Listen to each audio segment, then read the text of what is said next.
Starfleet Underground. Every week, we'll take a look at the latest Star Trek news and then check out a current or classic episode of Star Trek. Book and Tarka are Breaking Bad, starting to cook up that Isolynium. Commander Nahn returns to Discovery because Book and Tarka must be stopped at all costs, and Burnham plays Starship Jumparound, while Saru is getting distracted by that hot Vulcan president. VPILF. Vulcan president, I'd like to... What do you mean? They're playing tag. Those Isolynium trackers aren't supposed to be put on other triples, Dot. What are you kidding? I understand they're really good at hiding, but don't use the what happened to the tournament that you guys had for the Monte Cristo game, the Monte Cisco game? Monte Cristo. Thank you. Who was winning that? 007 was winning all of them, so you'll think it's unfair. Yes, we know it's a great game. Our guest Stephanie had made that game. What? I don't care if the locator says a dot is underneath my desk. You're not going underneath my desk. No, I guarantee you, Heather does not have one hidden in her dress somewhere. She is too. I have a dot hiding in my dress. Actually hiding in my dress. She's actually sitting on one. Well, the chief said it was correct that there's two of them. So you need to check your boulder holders because I do think they snuck in there. God. Oh, now you tell me the light is on. What the hell good are you if you don't warn me before we start broadcasting? Just go, okay? I'll see if I can kill the transmission for get you a bigger light, sir. Yeah, but last time you gave me one of those lights for people that are hard of hearing, and the strobe damn near blinded me when it went off. Why would he give you a light for people who are hard of hearing? Because then they can't hear the little tone that happens to let me know that there's a light. That is the stupidest thing I've ever heard. No, it's legit. Do you want me to do some experiments, Captain? No, because the last time I just got over your other experiment that you did, and it took a week before my toes stopped shooting milk out of it. So thank you very much. Wow, okay. That's short of a time? That was pretty fast. Good recovery. You mean it could have been longer? That's what she said. We're in rare form, which brings me to the fact that this podcast is not for children. If you're under the age of 18, you need to stop listening, cease, desist, and turn us off now. Go away. Because if you don't, we will know.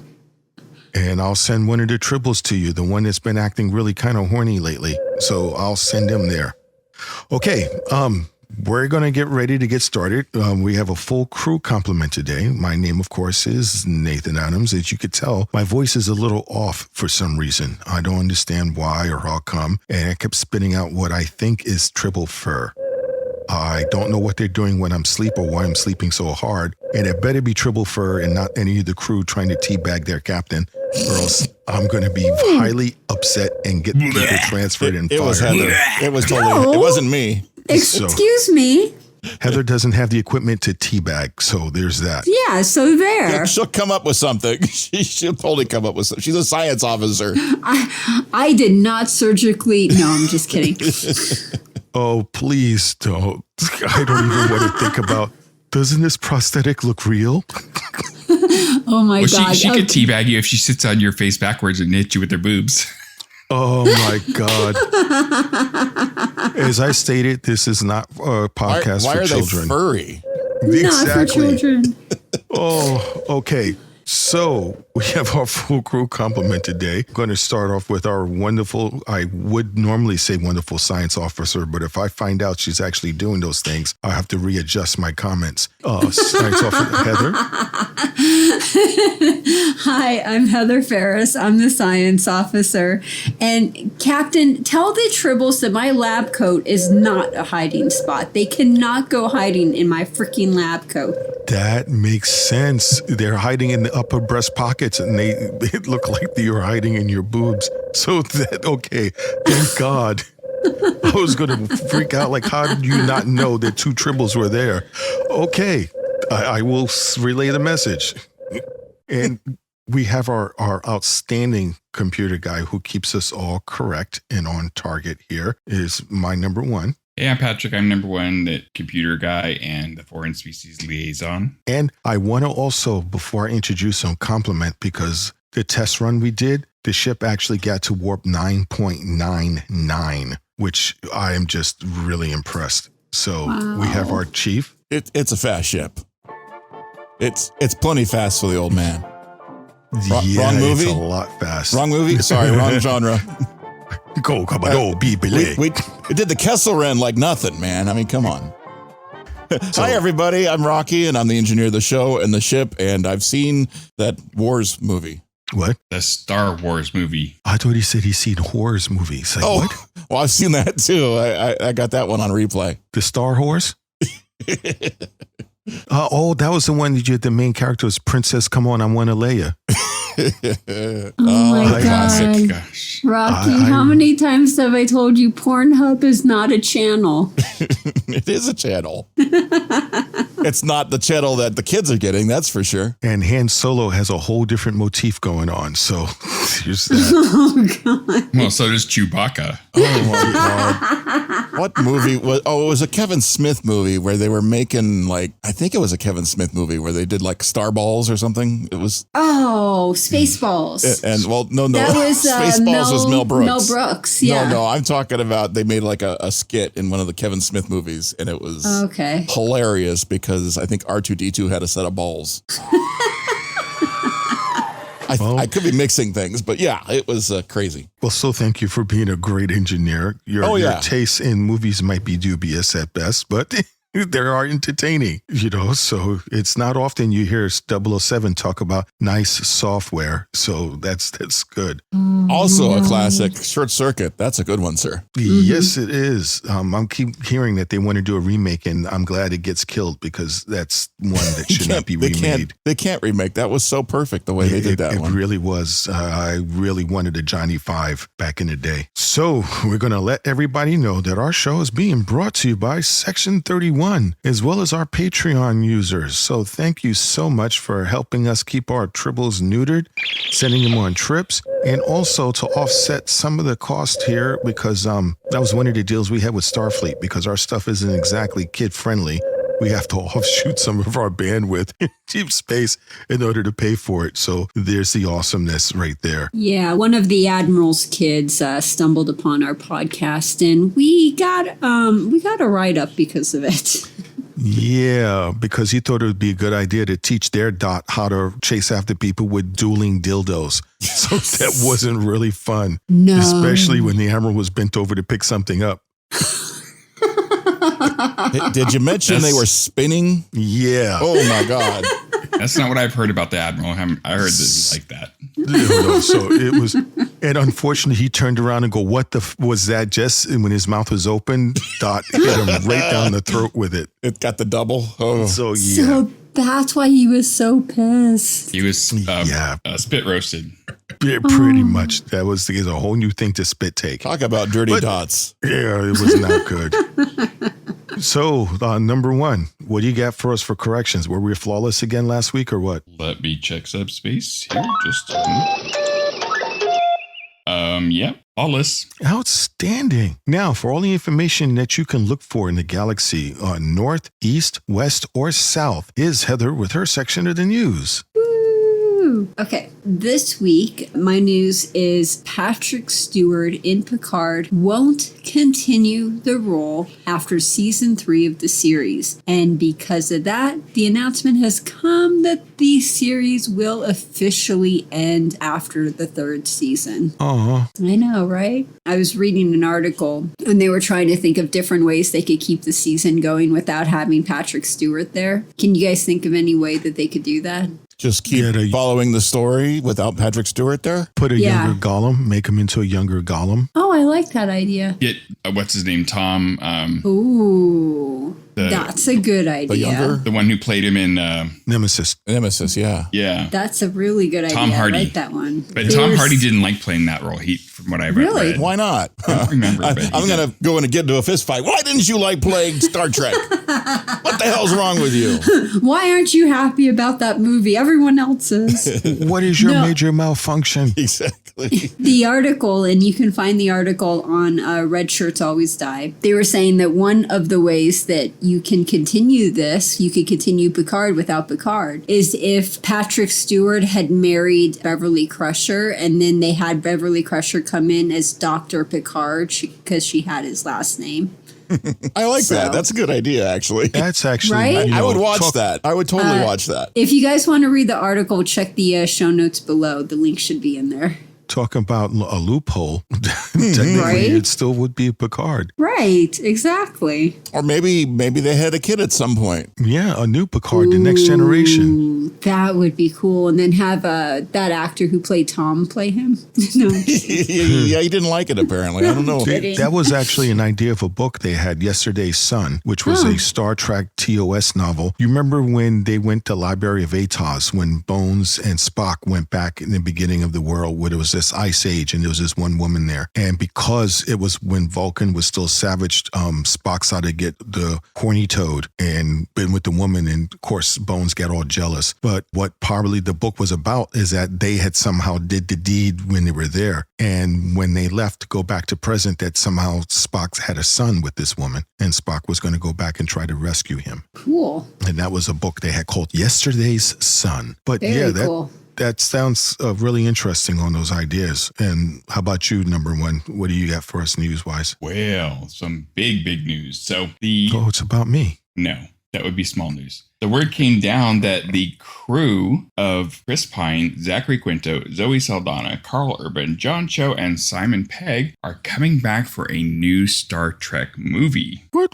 Yeah. Yep. Wow. About damn time. I know, That's right? cool. We believe that the release date is going to be December 22nd of 2023. It'll be directed by Matt Shackman and produced by J.J. Abrams. And JJ is saying that this will be something that we have never seen before. Ooh. Full frontal nudity.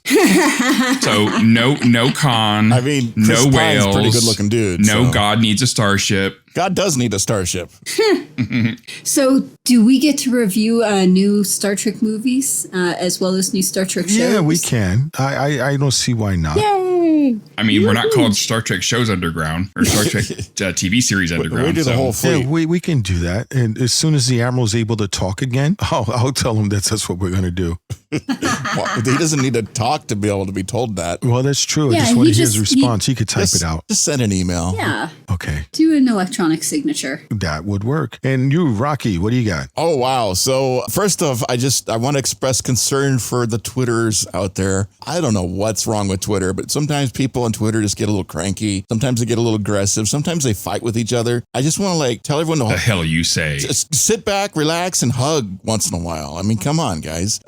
Give people a little bit of leeway once in a while. What picture did you post? I swear to God, these people were I didn't post anything, but it wasn't me. I want to express a little bit of love. There needs to be more Twitter love out there. There's nothing wrong with love. Love solves a lot of problems. Love is all you need. Yeah, but it also can give you a couple. Well, that's if you practice safe love.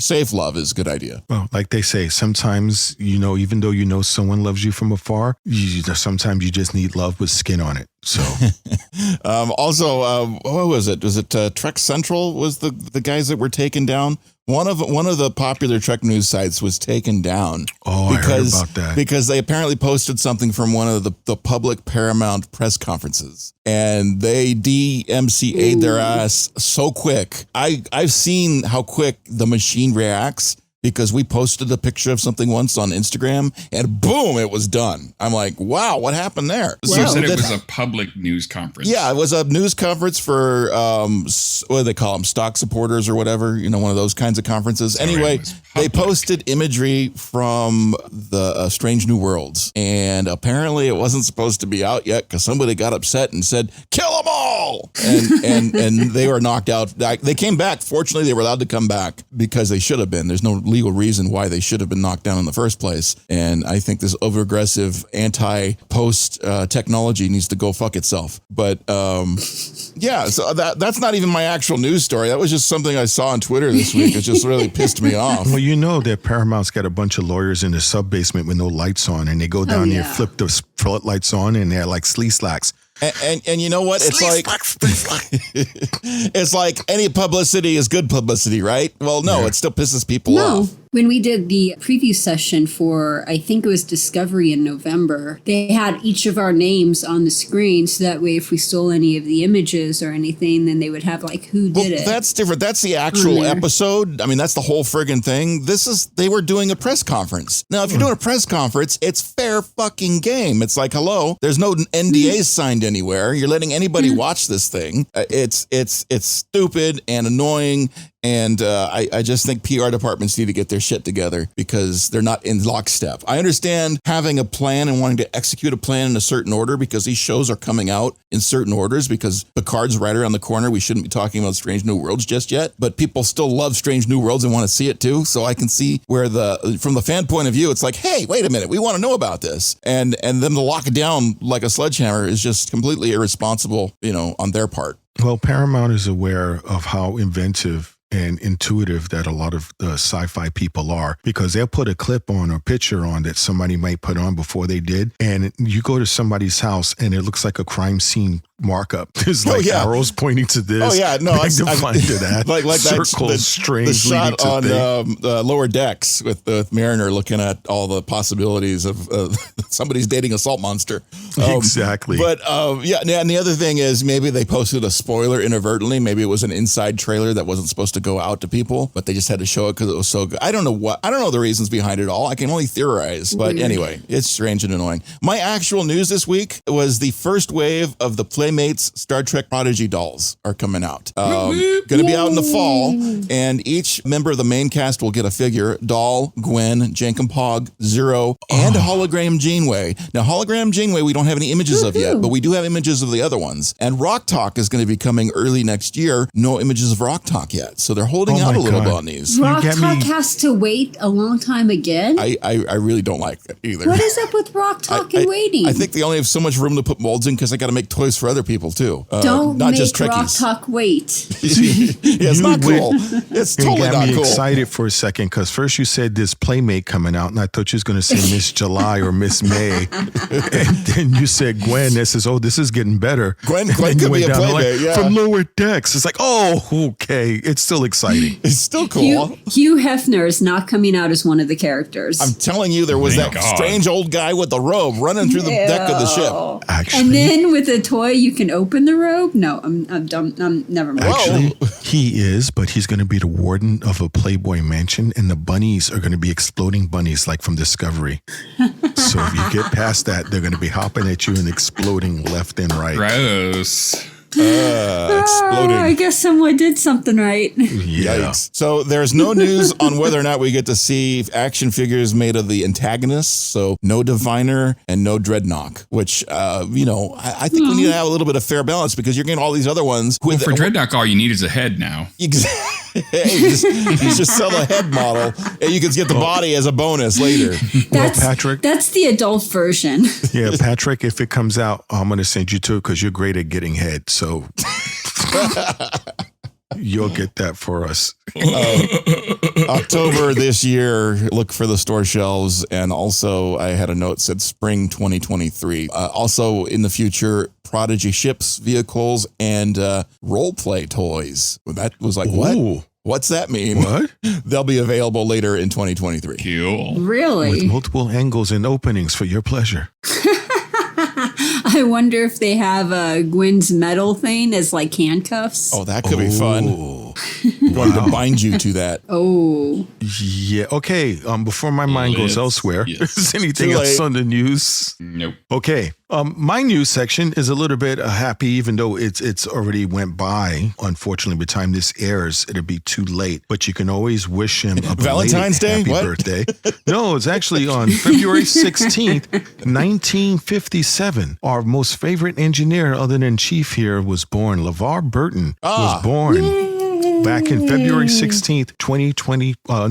He was born in 1957. So we know that he was a Valentine's Day present to his mother. So that was nice. His full name. Happy birthday, is LeVar. Lavartis Robert Marion Burton Jr. Whoa. Was that written down somewhere? Holy cow. He was born That sounds like a duke. It really does. Now, Patrick, you're going to have to help me with this. And I know I'm going to butcher it even before I say it. He was born in Landstuhl, West Germany, Landstuhl.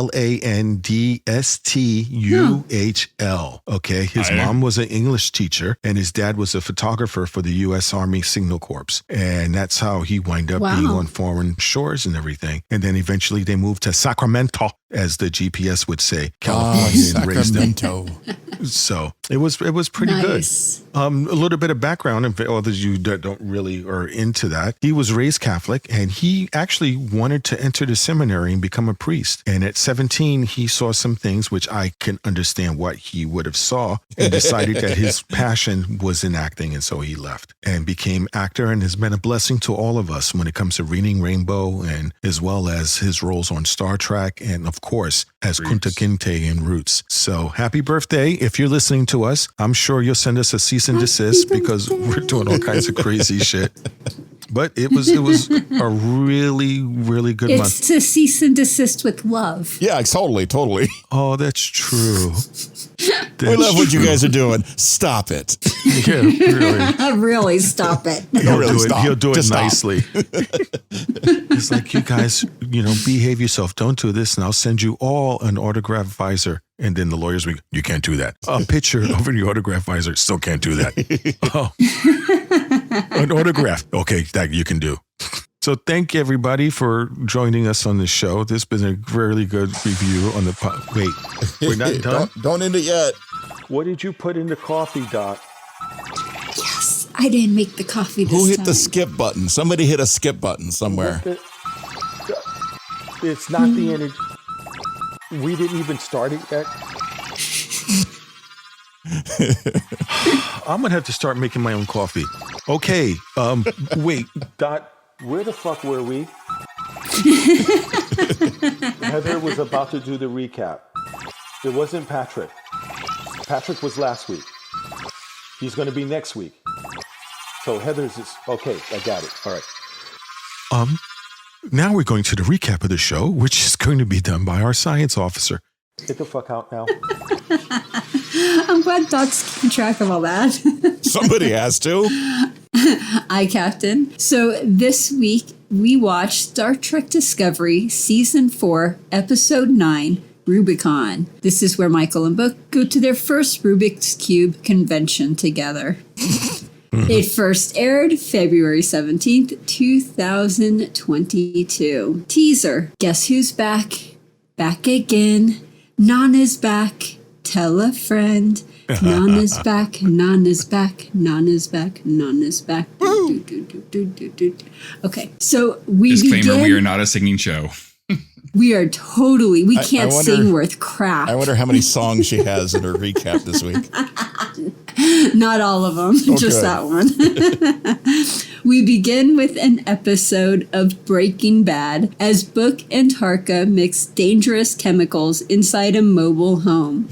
Crossing streams to the Federation headquarters, Vance and President Rillick acknowledge the conflict of interest Michael has with this situation due to her relationship with Book and assigns a third party to oversee the mission. Michael is pleasantly surprised to see Nahn, who is now working with the Federation security. Discovery crew is also surprised, grateful, and excited to see Nahn again as well, making this a seamless transition. Burnham is truthful with her crew as to why Nahn is there, and then begins their assignment, which is cloaking, jumping to Book and Tarka's hiding spot, and retrieving the weapon. During this stressful time, the president of LeVar asks Saru to go on a dinner date with her, to relieve stress.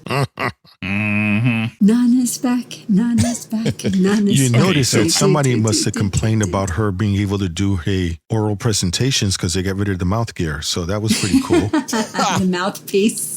It's called saving money on makeup. The prosthesis was we just cut that, no problem. We'll save like $1,000 an episode. They're like, okay, You guys cool. could have said she updated to the newest version of breathwear. Well, yeah, she's probably like, okay, I'll come back on the show, but I'm not spending 4 fucking hours in that chair while you do that thing over there.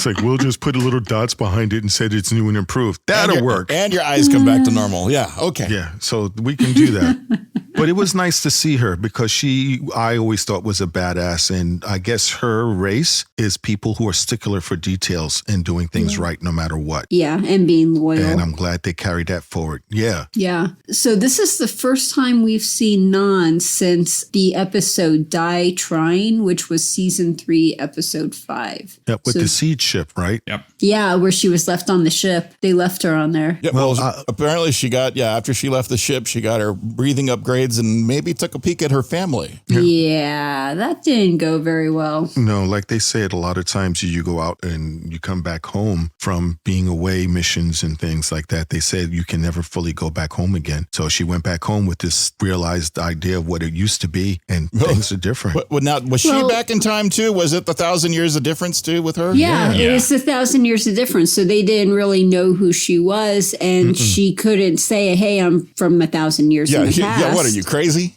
Well, I mean, that I don't would know. Go over well, wouldn't it? I don't know if you guys remember this, but in the future where they're at, there's a law that was created after the temporal wars that made it illegal to time travel, which is why they have to keep it a secret. Oh, so that would the be bad for Federation, family, the especially Federation, on a security type conscious people, Oh yeah, the Federation has a cover story that Discovery was in deep space for a generation or so, and then that's how they brought them back in. But can you imagine you go to some place and you're like back home again, and you're like, oh, so what happened to Billy? Oh, he's been dead 1,000 years.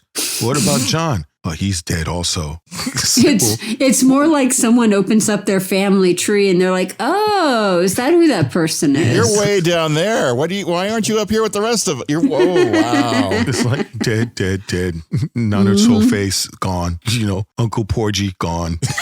He's gone. She's like their 100th great grandmother. Yeah, it's a lot. It was good to hear, though, that she was doing cleanup work on the Emerald Chain situation. So, yeah, that was nice. That's, if you're going to have somebody in charge of that job, what better person? Yeah. I like what Michael said, real eyes, real you. Yeah. Say again? Real eyes, real you. Oh, yeah. Yeah, that was cool. Not real eyes, it's real eyes. That was real eyes. That was cool. But it was a nice surprise to see her on there. And I was wondering who the Admiral was talking about. So don't worry, you're like her. You're like who it is going to be on the ship to watch over you. I thought it was Tilly. Yeah, so did I. I thought it would be Tilly. Oh my God, I can't believe I forgot about Tilly. Oh gosh, so we're going to have to see her next episode, right? She's got to come back. We have to see her. She's got to come back. They said she's busy setting up Starfleet Academy. Yeah, but she's got to come back at some point. They said it in interviews that she was coming back. Yeah, she even said it. Mm-hmm. Well, you know what the saddest thing about the teaser was when Michael said, "Let's fly." Yeah, that was a hell of a delivery of that line. If you A-B those two lines when she said it before versus now, she had a lot of weight on it this time. Yeah, it sounded really sad and regretful, and she's an amazing actress. She's very subtle, though. She doesn't, there's not a lot of facial expression that goes on with her. Oh, there was enough facial expression that you could see the regret and sadness in her face. Oh, yeah. Well, but with her, I've noticed it's more vocals that are conveying as opposed to overt facial expressions. Well, the thing is, that's an amazing capability or tool set within an actor.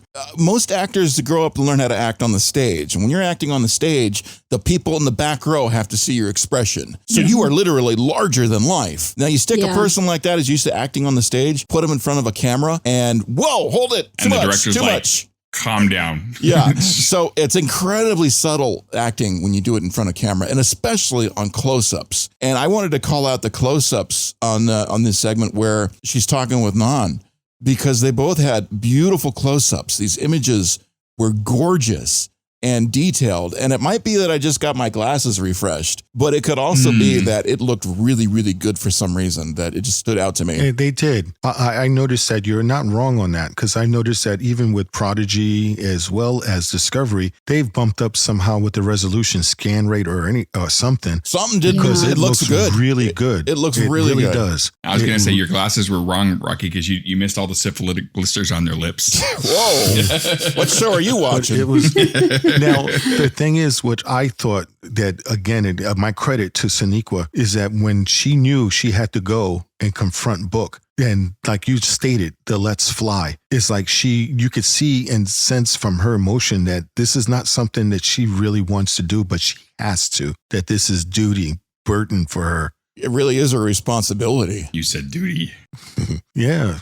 So I thought that was good. Some people might disagree with our assessment of the acting, but I really thought it was excellent. So, when did Book and Tarka employ the Acme Anvil Company? I know. What the hell was up with that? I swear they were playing a game of Operation, putting that thing together. Right. I was Dude. waiting for somebody's nose to light up. It was totally Breaking Bad right there. I mean, that was a perfect imitation of Breaking Bad Star Trek style. They should have been in their underwear, right? They should have been. Or wearing the yellow hazmat suits. Right. But shouldn't the iso crystals have been blue? Yeah, right. That's true. Oh, good point. And you can see that, what's his name? The asshole. Tarka. Tarka. You can see he's beginning to get on Book's nerves, which I really like. This subtle little like eyebrow twitch Book is given. Sort of a little this. It's like, okay. Dude, first it started off last episode when he's like, you bought an Isolynium weapon without Isolynium. Really? Well, you can see that they're not working on towards the same goals, too. I mean, they have some things in common, but they're realizing throughout this episode that they're not on the same track. No, they're not on the same page at all. No, that's what happens if you go off kind of half-cocked. So it really is. You know, when you're checking out that Pornhub episode of this episode, tell me how Book looks with his shirt off. Okay. Oh, Patrick can tell you he's ripped. I'm not watching it. Oh, yeah, sure. Go by your cabin and come on. That's one book I'd love to read over and over. So don't even try it. Like to flip those pages. See, he heard you. Oh. Hey, just because I like to read, don't make it dirty. Now, do you guys know where the title Rubicon came from? It's not a Jeep. No, Rubicon was an event they used to have, I think, where they used to do into rough countries to see who can make it through. But I'm probably wrong. My science officer will correct me. What is it from? According to Memory Alpha, the title may be derived from the phrase crossing the Rubicon, which means crossing a point of no return. But there's also a ship called the USS Rubicon, too. Oh. And I think there actually is a Jeep called the Rubicon. And there's Yes, a there is. off-road course, I believe, as well, that they go do with the Rubicon. So it's a difficult place to go. Point of no return. But the USS Rubicon's just a shuttlecraft, though, so it's not like a full-on, starship. Yeah. No, Dot. Leave the room. We did not say bring in a Rubik's Cube. We were talking about Rubicon. Rubicon, we're going to go see Rubik's Cube convention? Not a Rubik's Cube. The light was on. You shouldn't have came in here in the first place. This was an emergency. Okay, so it is an emergency because you replicated 500 of those? just Are you put it back. serious? We don't even have 500 crew members. We don't even... Just take care of it, okay? Chief will help you after If we have Patreons, we couldn't give away enough of them to the Patreons. I'm sorry. Oh, my God. What the fuck? Okay, all right. Where were we? Sorry. What about Saru? Let's talk a little Saru action right here. Yeah. Okay. He's having trouble meditating, and he can't settle his mind, so he gets a phone call from, guess who? Well, that's because all he's got on his mind is a naked President T'Rina. I mean, that makes it hard to pay attention to what's going on with the world, doesn't it? Well, when you got a crush. It's difficult to focus. I'm like, is. you can't get it up, can you?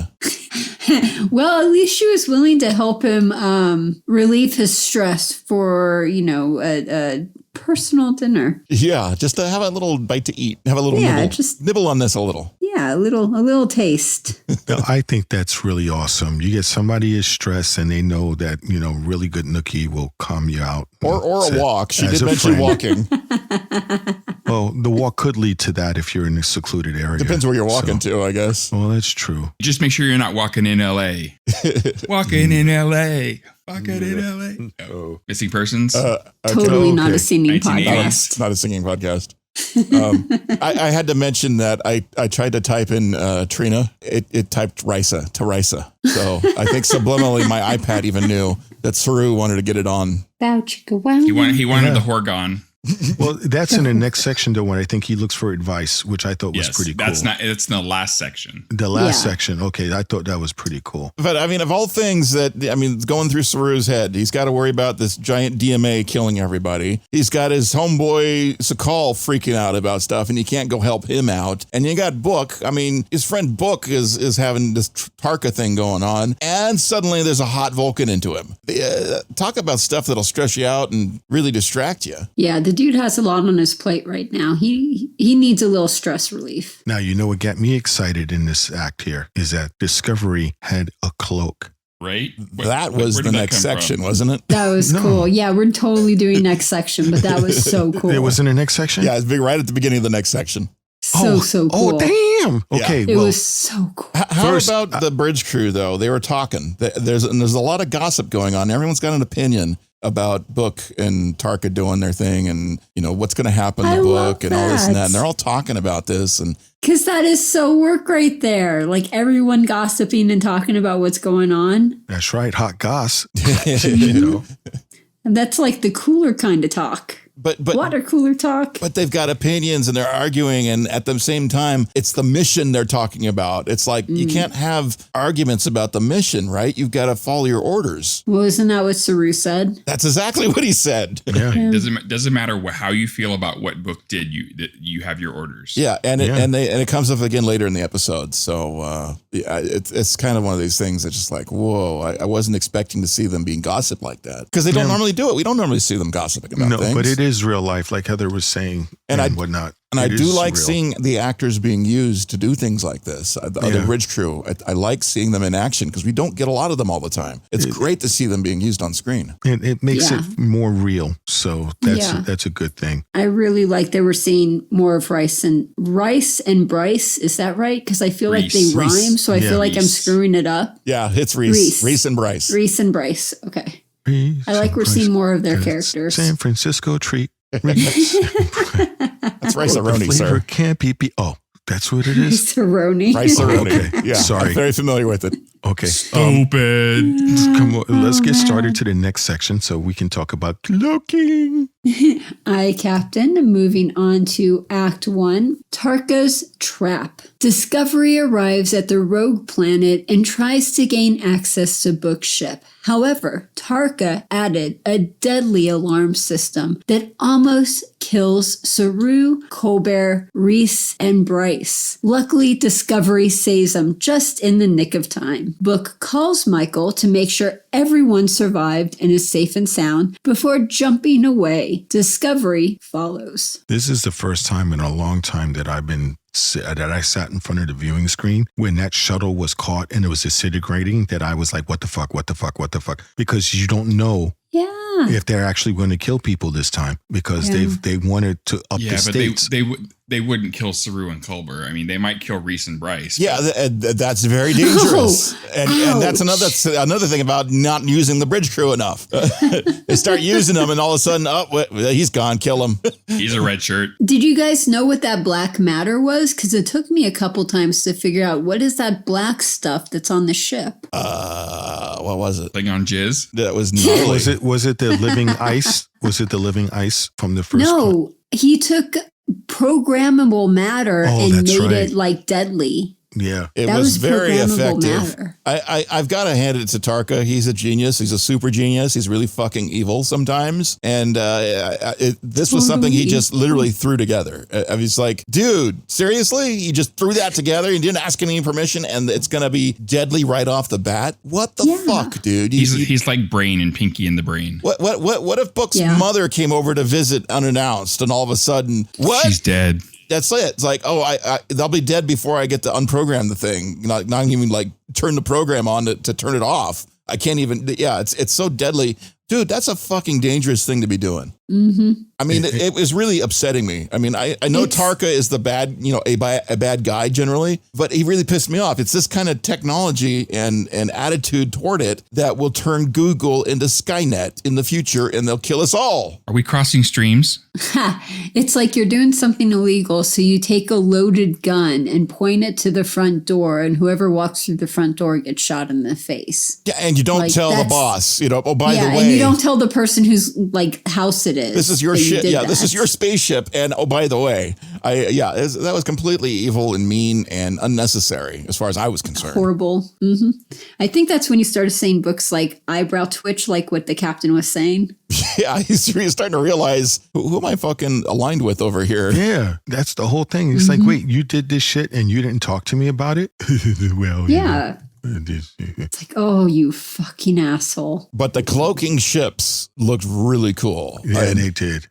you have to wonder, like, all these ships in the future have this technology now, so they can all cloak and sneak up on each other. So I can understand having a defense system built in the ship. I wouldn't make it lethal right off the bat, but I would totally have a defensive system, sure. But it shows, again, asshole's total lack of empathy for life. Exactly. Yeah, and he's single-minded on his mission. Yeah, he just couldn't care 100%. less. And the whole thing he sold book on, you can't let it kill other people, but I'm going to kill everybody who gets near us. Yeah, it's like, I'm going to kill anyone that stops us without your permission. Yeah, it's like that old joke about the sign around a property. It says, please be warned, all trespassers will be shot and killed. Survivors will be arrested and jailed. Signed, Sisters of Mercy. Wait a minute. I've seen Sisters that of Mercy was a sign. goth band from the 80s. Maybe it was their property. It's one of my favorite bands. I think that was a shoplifter sign. Yikes. Shoplifters will be shot. That's kind of violent. But again, Saru has to remind Reese and Bryce on the shuttle that, On the ride over, yeah, they're sitting Yeah. there arguing about this stuff. And like, And- this is not the time or place to be discussing this. They're literally flying over to sneak attack on somebody, and they're having arguments about what they're doing. I mean, just like, dude, and seriously? then Culber's like, we're here to fix this together. I have to say, I mean, Saru is like, hey, we're here to execute. We've got to execute these orders. These are orders. We need to follow them and do them. This is what we're doing. But Culber lays it out like, yo, hey, it's a tough thing when we're here to do this. We got to do it. Regardless of our point of view, this is what we have to do. And we have to fix this problem, and we have to do it together. Yeah, and he's like, it's hard. I get you. I'm behind you. I got you. He said, I'm hard. I get you. I'm behind you. I think you guys are watching the wrong show again. Damn, Pornhub. Shit. Oh my. Yeah, you just made the captain oh my out of all our people. Our captain oh my's. And let's give a round of applause to Owo for being in the back right at the last freaking second. I know. Dude, that last second beam out thing, they nailed that. Like, whoa. And they right to the bridge. I'm like, of all the places you're going to beam them, do you really want to just right to the bridge, or is it just like an easy button? I mean, when you got to beam someone out in a hurry, we're used to seeing them end up in a transporter room, but now they're just flat around on the bridge right there. That's weird to me. Hello, transporter room is so 24th century. I know, but it's so weird. It's like, just beam them anywhere. Well, those We're transporter in the rooms are now. 31st century now. Those transporter pads are now lounges because they don't really need them for anything. I guess so. I mean, they built that whole set together and they're not using it. They put more holodecks in there. Well, that's exactly. That would be a good use of because the conversion technology is similar. Holodeck versus transporter. You're making the matter go someplace, but just not transporter matter. It's holodeck. Well, they did on Deep Space Nine what everybody thought about for years, that you can use a holodeck for physical recreation, because What? that was Quark's Hello Suites. I didn't realize. All of Quark's Hello Suites were for people that wanted to get it on. Get it on. It wasn't just for singing. Yeah. That's why you got to clean the hollow filters. Yep. That's why Colbert and Stamets went on their date in the field of flowers to go get it on. If the flowers are rocking, don't bother knocking. They were doing that holodeck program. Which also surprises me. Why, if you're using it, is it just common courtesy? You just don't walk into the holodeck? Could you imagine the surprise? No, remember I think this is episode 1. I think this is like episode 1 or 2 of Starfleet one of Underground. our very first episodes. You dial the dial all the way back. Oh, yeah, that's right. Yep. You see the We had the thumbnail. sock on the holodeck door. Yeah. And we actually had the picture of the sock on the holodeck door. Oh, I yeah, that's remember right. that That's picture. right. I forgot about that. That's right. This is what happens when you have 111 episodes. You get a mile high holodeck. But could you imagine how uncomfortable that would be? You're going to date somebody you really want to, and then you finally get them in their cabin. You comes the moment you take their clothes off, and you look and go, "Wow, holodeck got that right." Wait, what? What?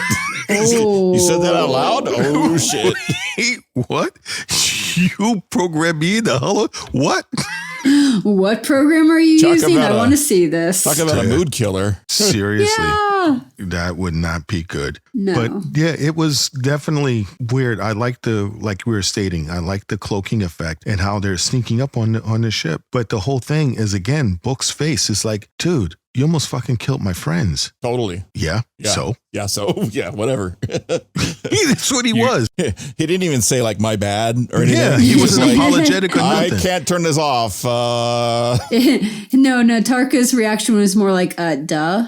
Like, hello, you want me to be doing my job, right? Yeah, we want to kind of execute this mission. I mean, talk about wanting to get down to business. Tarka is all about his business. He doesn't care about anybody else's. And that's right there is seriously. It's like if I walk in and Patrick slams the door in my face and breaks my nose. And it's like, dude, you broke my nose. Uh-huh.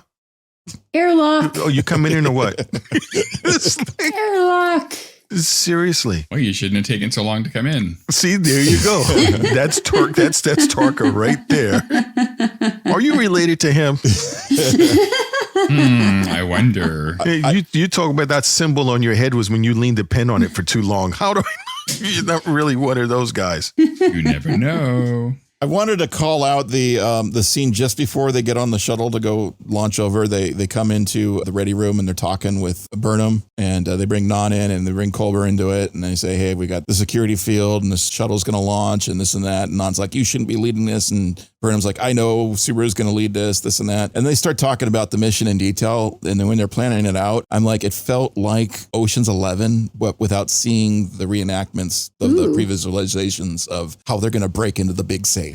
Here's how we're going to break into the ship. And I almost heard like the music, you know, the little fun little music they would play in Ocean's 11 while they're planning the attack. Mimic it. Hum it. It wasn't rhythmic. You don't hum it. It's like boom, chicka, ding, ding, ding, chicka, ding, you know, sneaky. Oh, well, that's no fun.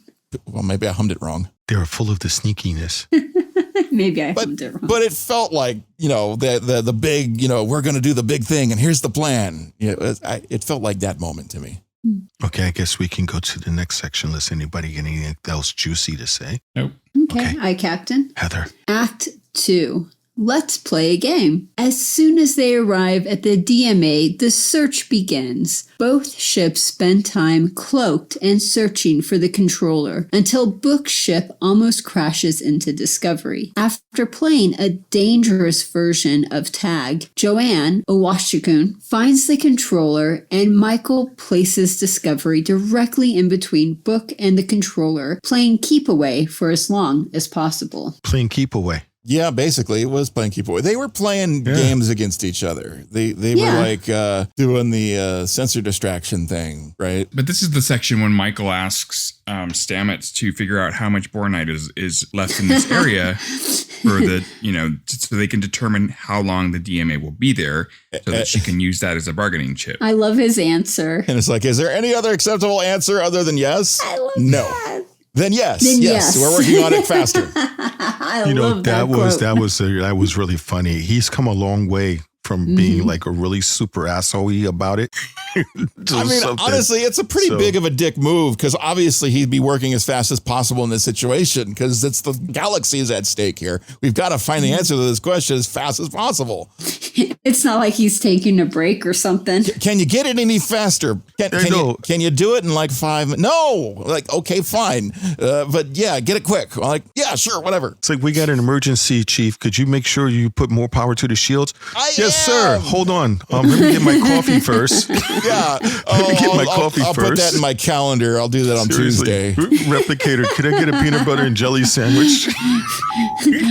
First, I have to brush the Tribble. Yeah, Really? The Tribble brushing is really important right now. And they're just like, did you do it? Oh, you wanted it now? Oh, you mean like now? Oh. My break's not over yet. I don't get back until 0800.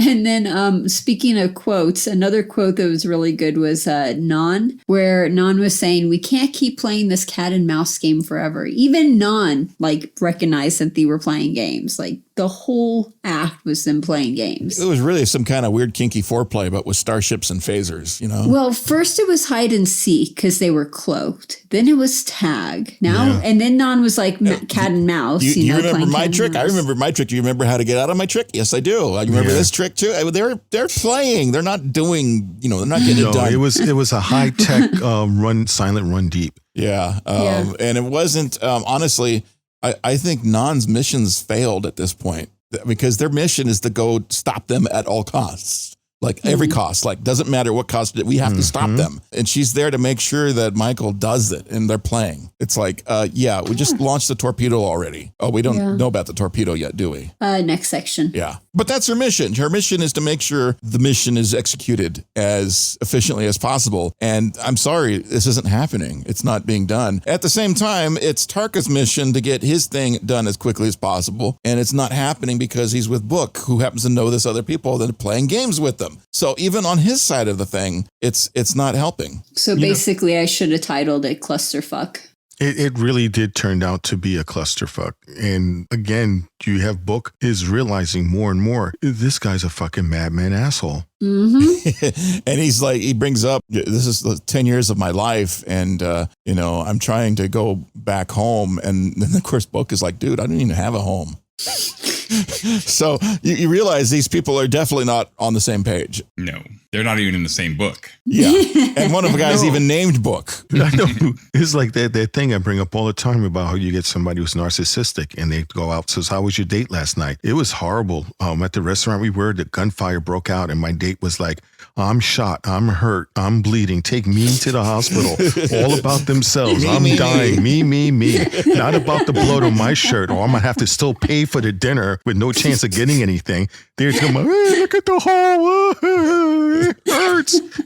And that's how Tarka is to me. Yeah. He's like, I just want to get home. And Book nailed it. He's like, dude, I don't have a fucking home to go back to. What are you talking about? That's how the guy was. Exactly. Yeah. So he really didn't like that. So, and I like that Michael was like telling Owo and Detmer, make sure you get between Book's ship and the DMA. So Discovery was the galactic barrier between the controller and Book's ship. Ooh. Discovery was the giant space condom.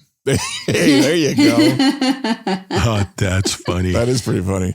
Detmer was doing a lot of fancy maneuvering, and you see her typing in commands on the console. And I'm wondering why she's not joysticking it. Because she was really good with the joysticks, and she doesn't, she's got programmable matter, and she's not joysticking it. She doesn't want to give the guys in the room the wrong idea. Oh, yeah. Well, that's a point. Dude, you see the way she handles that joystick? Oh, she can handle my joystick. Oh, my. So, yeah, that probably, maybe, who knows? Did you see the way her fingers type the numbers? You could type my number any day. Yeah, you see those long, thin fingers? And which is 0. I think we're done with this section. Basically, we actually got to see the. You just turned me into what you call Simpson Homer. I'm sitting with Homer with my eyes rolled back in my head, drooling. Then there's fingers. Right? She's got some nice donuts. Fingers. Yeah. I was excited. Finger and donut. Oh, strong grip. She does do donuts with starships. So. Oh, this is true. I was excited to finally get to the point where we saw the DMA controller and they put it on screen and it's this big giant cloud of thing and it's like a little tiny dot in the middle. And I'm like, well, it's a little dot. And it's surprising because a lot of guys can't find a little dot. I was going to make it a robot joke, but gay men don't have that problem. We don't have to find the little dot. We just have to find the big hole. Well, yeah, it depends if it's dark or not. We just went all on a tangent and I'm just as responsible. Oh, no. No, you're completely responsible. Is HR going to give us an email? I don't know. Yeah. No, we're on a tight beam, so. You said tight. Okay.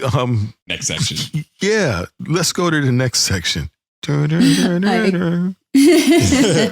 Aye, Captain. Act 3, War and Peace. As the two ships keep playing Ring Around a Rosie, Michael and Nahn discuss strategy, and unfortunately, Michael is all out of ideas. Nahn has an idea that was previously approved by the Federation, but it kind of includes destroying Book's ship and possibly killing Book and Tarka in the process. Michael is firmly against the plan, but agrees to use it as a last resort. The game of tag evolves into play fight until Tarka grows frustrated and tries to kill Discovery using quantum torpedoes. Just as Discovery starts to retaliate, Stamet notifies them that the numbers are finally done. Since Book isn't picking up his phone, Michael takes the shuttle to go talk to him face to face. I love the game of Spore Jump that Michael and Stamet. Yeah, that was nice. It was jump around, Yeah. jump around, It was jump totally up, jump tag. up, and get down. And how each of them are trying to jump, anticipate the other.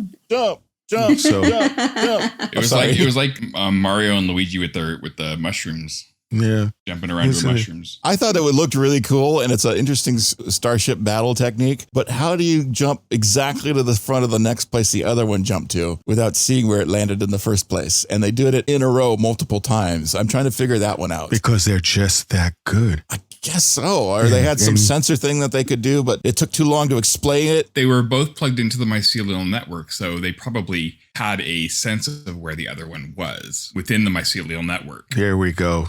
There's our computer guy. That means Stamets is really good at flying the... Yeah, okay, I can see that. Yeah, he's been flying it for quite a while. So It means Stamets is really good at feeling around. He's got a good feel for it in the mushroom. Feel for the mushroom. He's got a feel for the mushroom, not for the fireman hat, but for the mushroom. He has a firm grasp on that reality. I mean, he did do the thing where they were jumping all around the ship, like the first season or whatever. They were jumping like 150 jumps at once, bouncing all around in this pre-programmed now I have pattern. that song stuck in my head. Jump up, and get down. You know, here's a little trivia for you. You know the group who did that song for Crisscross, right? Did you know that the make of the Discovery is a crossfield? Oh. So that's the make of the Discovery is a crossfield. Jump There's up, that. It was and House get of Pain. down. No, it wasn't It was House of Pain? House of Pain, yeah. So you know that tidbit I just gave you? Forget Makes about no it. sense at all. It makes no sense whatsoever. Correction. So just someone's smoking the spore drive. No, I'm not smoking any sport. The lights on. Welcome everybody for joining us here for another exciting It's episode. okay. We're acceptable. We're all inclusive. I did- Infinite I diversity, did sir. not- It's all good. I did not make the captain's coffee today, I swear. Who did and why are my lips chapped? Okay, I'm blaming I'm not going to tell you. I'm blaming number one. wait, okay, apparently I've landed in the middle of this podcast. So what section are we on right Well, now? it's confusing. I'm sorry I brought it up, but the you want to go home and I lost my home moment was actually this section. It wasn't last section. So it's probably my fault. That's where we are? That's where we are. Well, we're going to hit you with a spread of quantum torpedoes then. Is that where we are? We're doing the jump? They're spreading the torpedoes and they're jumping around. We're in Okay. Act 3. We're in Act 3. Okay, Yeah. so they're doing the jump stuff back and forth. Okay, And this, cool. this is where we find out that Stamets has finished the calculations and it's 154 hours that the DMA will be in this sector. That's Okay. next section. Yeah, they don't know that yet. Yeah, that's next section. No, it's not. That's Well, next I don't section. think they tell Book yet. I think We actually ju- no, it we is in this jumped section. to I just read 150 hours. It is in this section. Because we're in section 3 and that's what this is. Yeah. Okay. So they're Jump playing up, cat and jump up, and mouse, get and they're down. stalling so Stamets could find out the answer to this question that we don't know what it is. We find out that they're trying to predict how long the DMA is going to be there. Okay. Now I know where we are again. I don't know what the hell was in that coffee, but now I get it. Okay, because there was not clouds in my coffee. Clouds. Okay, what I thought was really There were kind of clowns cool. in your coffee. We are not a singing podcast, I swear. That Nahn, which I really love the bread. Nahn, basically, I love the fact how she told Michael, says, look, if you don't get this shit done, I'm going to blow you and them to hell. Well, she's ready to fire. She's like, Yeah. he's she's there for a firing on job. us. Hello. Yeah, see that thing of me. If I go back and analyze this episode act by act, it gets me upset because Nan's mission was prevent this happening at all costs, and she's already failed it at least twice in a row. I mean, she failed really everybody early. failed. She failed now, and she's going to Because fail of in history. the future. It's because of history. She kind of a personal thing with Michael. Michael. Well, I don't think that's it. I think Michael has pushed the situation and Nahn didn't act quickly enough because she's too close to Michael. I mean, we thought Michael's too close to everybody, to the whole thing. It's actually, they brought in the wrong person. Yeah. Spoilers, next section, everybody fails. It's true. And Everybody dies. well, no, nobody's died. Nobody dead. It's all good. Yeah, for those of you who are listening or not big Star Trek fans, Discovery is canceled with the death of everybody in the next act.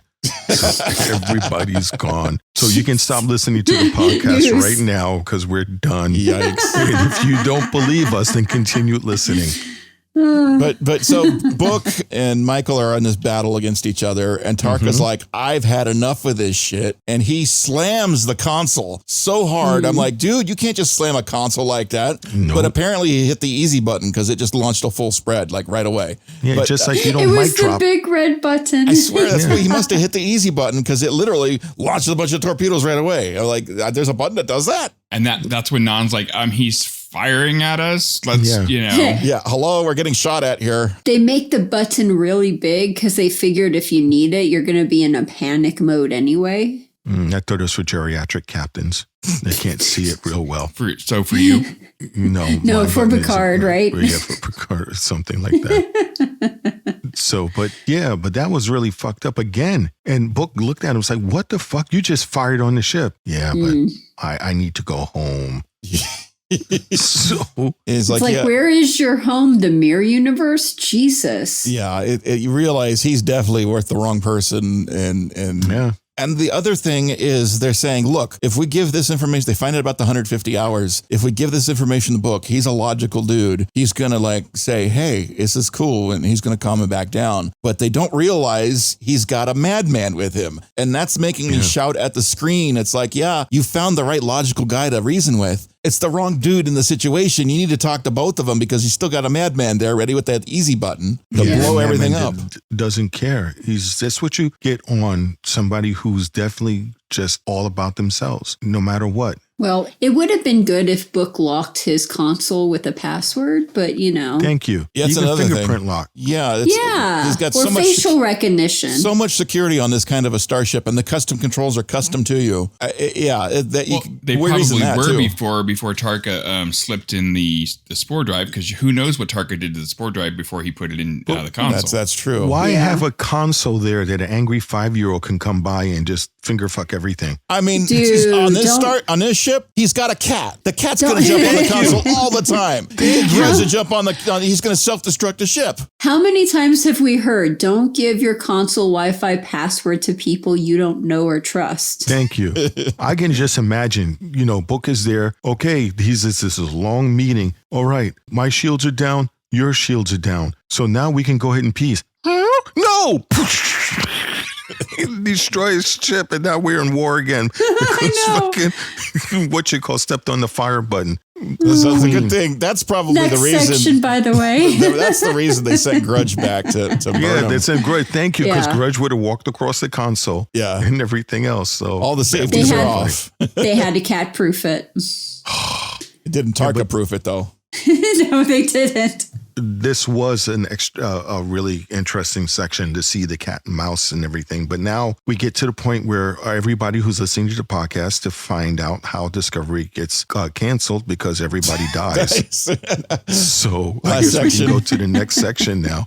Aye, Captain. Act 4. Failure is a normal part of life. Michael uses this new information to try and convince Book to wait a week, since this is how long they estimate the DMA is going to be in this area, and, let them try first contact. If that doesn't work, then they can fire their bomb on the DMA. Federation approved. Tarka hates this idea and thinks that it's a trick, while Book trusts Michael and agrees to the compromise. Michael returns to Discovery, happy that her plan worked, work when out of nowhere, Book's ship fires their weapon of mass destruction. Tarka, being the asshole that he is, was the one that fired on the DMA, destroying it in the process. Discovery and Book's ship jump away in time to survive the blast, and Tarka immediately starts looking for the power source, but is horrified when he can't find one. The DMA must have been powered from the other side of the wormhole. Oh my gosh. Back at the Federation headquarters, the higher-ups are in full crisis control, with Vance initiating emergency protocols in case of retaliation, and first contact is being fast-tracked to happen the next day. Amongst the chaos, Nahn says her goodbyes, and Saru goes to therapy, asking Culber if he should go on the dinner date or not, and Hugh practices absolute candor by replying, "Stop being an idiot and go." Connection is always a risk, but given everything that's going on, I think it's something you can handle. Saru thanks him and goes to the bridge where everyone is watching a live feed from the USS Mitchell. The DMA is back, and like it or not, it looks like they just made first contact with species 10C. Now,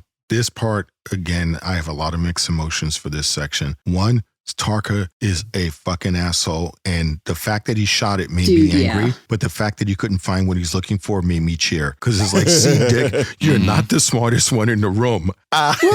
All your big brain thinking didn't cover that, did it? Yeah, I'm sitting there looking at he's quoting game theory of talking about expected utility, and I'm like, okay, that's pretty big sounding shit for I don't know what he's talking about, but he didn't know what he was talking about. But I got my mathematical something about optimal move when the risk is high and the outcome isn't clear, and the clear-headed person makes the move, and I wrote it down specifically. Oh God, a mathematical method to help determine the optimal move in a situation where risk is high and the outcome unclear. Such analysis can lead to unexpected solutions. Of course, one needs to be clear-headed to make the right move. I'm clear-headed. Fuck you. Boom. But he wasn't. He wasn't clear-headed at all. And he fires it, and there's nothing there. I'm like, how's your game theory now, motherfucker? Seriously. And Book gave him that look that only another man can give to somebody who's pissed off. It's like, you motherfucker.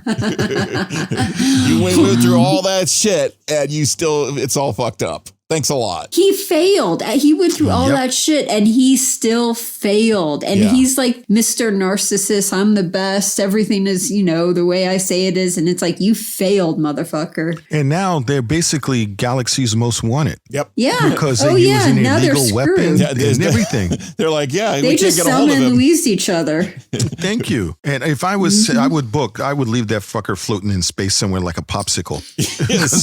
Beam him out and warp away. Yeah.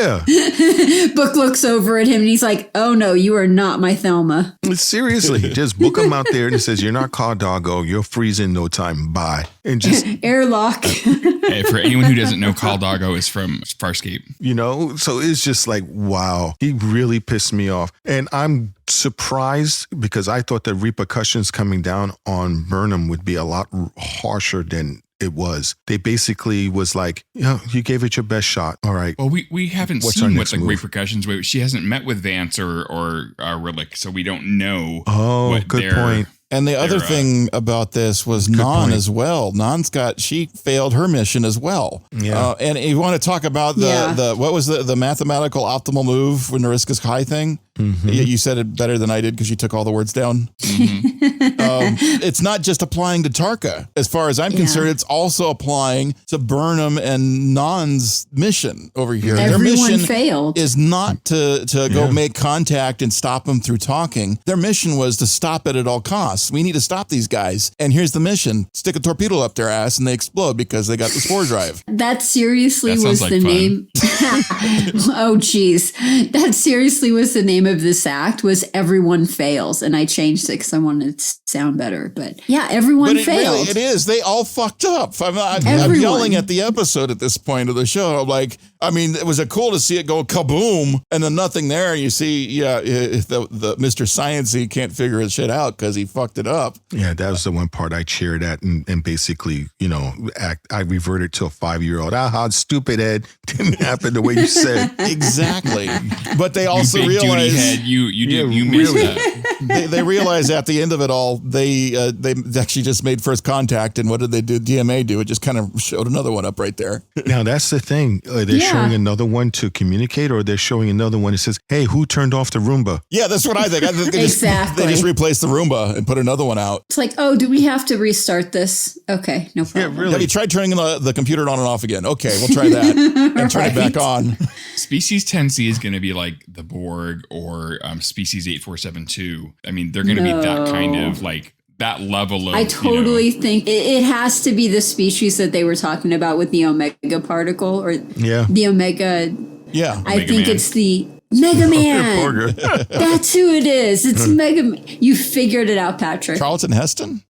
That was the first the one. Omega Man. That was the first one. Yeah. Or Will Smith. Will Smith in the second one, but it wasn't But called they didn't Omega call Man. him, they call him I Am Legend. Yeah. That was the love third. to That was see- the third one. That's true. The first one was Vincent Price.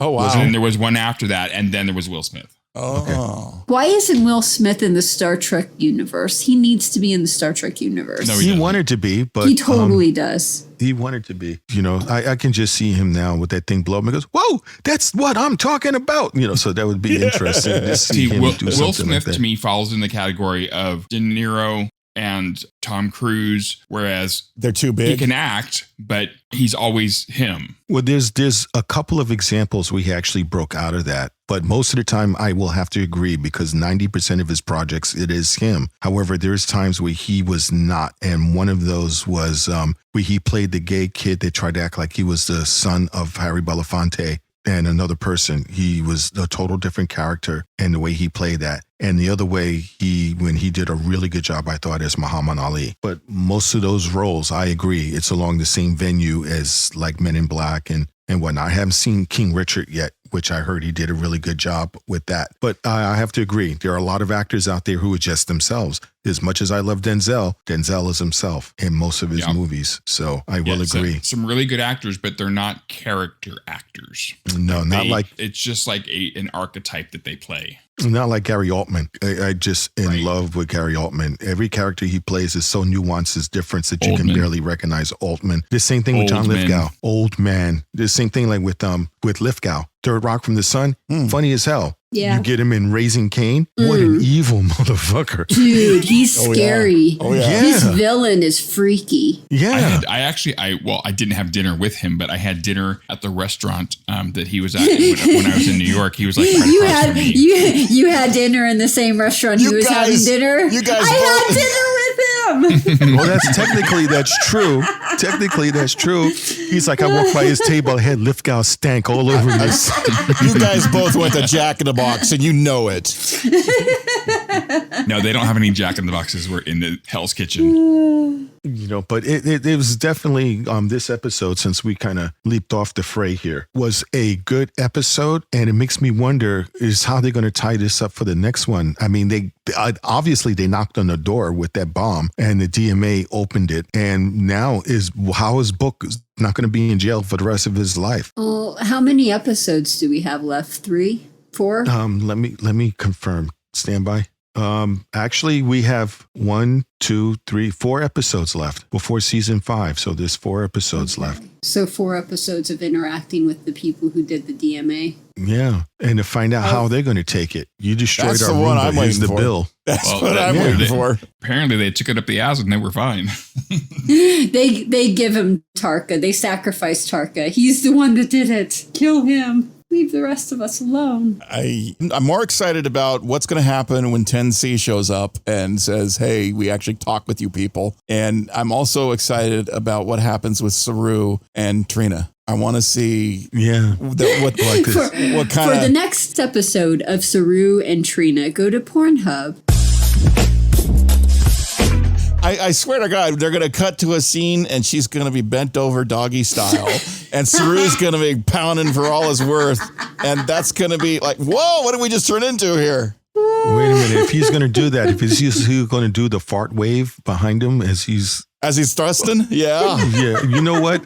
We just went way too off. That may be even too much for us. We're going to get kicked off all of our platforms. Are we going to get a cease and desist? Oh, yeah, seriously. She might be yelling at Saru to cease and desist because it looks like it's rich for her pleasure. So we'll just leave that part alone there. Hey, Pat? Yep. What do we got for next week's episode? Do you know the title? Is it out yet? Let me take a look and see. Don't believe it was, but nope, it's not out yet. Spoiler alert. No, we don't know.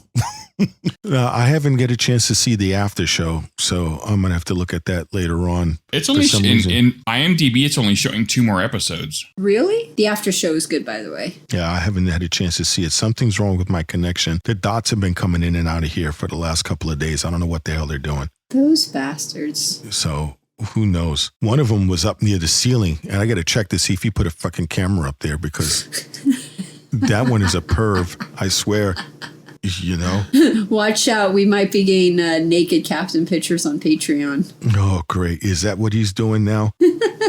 Oh, man. I hope not, because every time I seem to take a shower, he's got a critical message that he turns out not to be so critical. Oh, that's so funny.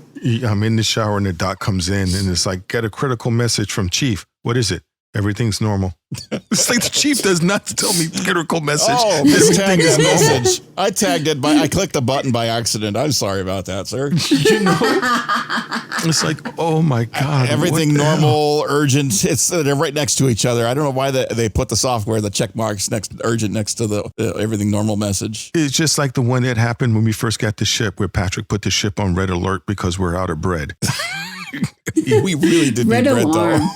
That's exactly what Red alarm. like red alarm. So everybody, forgive us. This show has been particularly dirty, naughty, and everything else. Thank you for our new joins. I've seen on our social media, we have some people that actually responded and on our Twitter account and said how much they love the show. So this is a real test of your loyalty after listening to this week's. Sorry. So we'll be able to tell in a minute. And oh my God, I can just see what.